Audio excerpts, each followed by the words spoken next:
Curtis Blaydes versus Rizvan Kuniev is happening now. Who's going to win this fight? Well, first of all, who's going to win this fight? Let's take a look at their latest performances, in which Curtis Blaydes fought Jailton Almeida, in which Jailton Almeida started off great in round 1, but then Curtis Blaydes let his hands go, knocked out Jailton Almeida in round 2.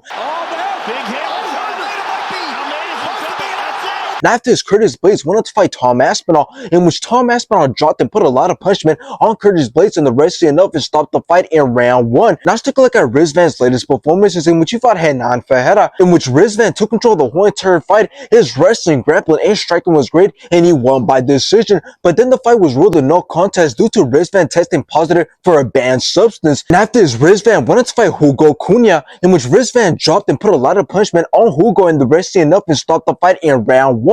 Now, this fight is going to be getting some hate, and to be honest, it kind of deserves the hate because there's a total disrespect towards Curtis Blaydes. Because if you look at Rizvan Kuniev, he's coming off a knockout win on Dana White's Contender Series, and he's fought on one previously back in 2021. But besides that, he's never had a UFC fight, so it makes no sense on why the UFC believes that he's deserving of fighting Curtis Blaydes, who's in the top 5. Because forget about Rizvan's 12 wins with 6 knockouts and 2 submissions. That's not enough to say that he deserves to be fighting someone who's in the top 5, who has a way better resume than him and who has a lot more high-level experience. But now let's talk about how this fight can go, because surely the UFC didn't get him because of his resume and because he holds a big following, since he doesn't have either of those things, but probably because they see that he could be a big threat to everybody in the heavyweight division, which I guess you could say that he could be a big threat since he's a very fat heavyweight, but he's really fast. His striking is there and his wrestling and grappling is also there, but I still believe that he hasn't proven enough to say that he can be in there with Curtis Blaydes, which I guess sometimes you have to give a smaller competition a chance at the highest level, but to me, in my eyes, this isn't it. But in the end, my prediction is that Curtis Blaydes is going to be the better striker in this fight because he's also very quick, and in my opinion, he's a lot more dangerous on the feet, and I do believe that Curtis Blaydes will be able to deal with the grappling of Rizvan Kuniev.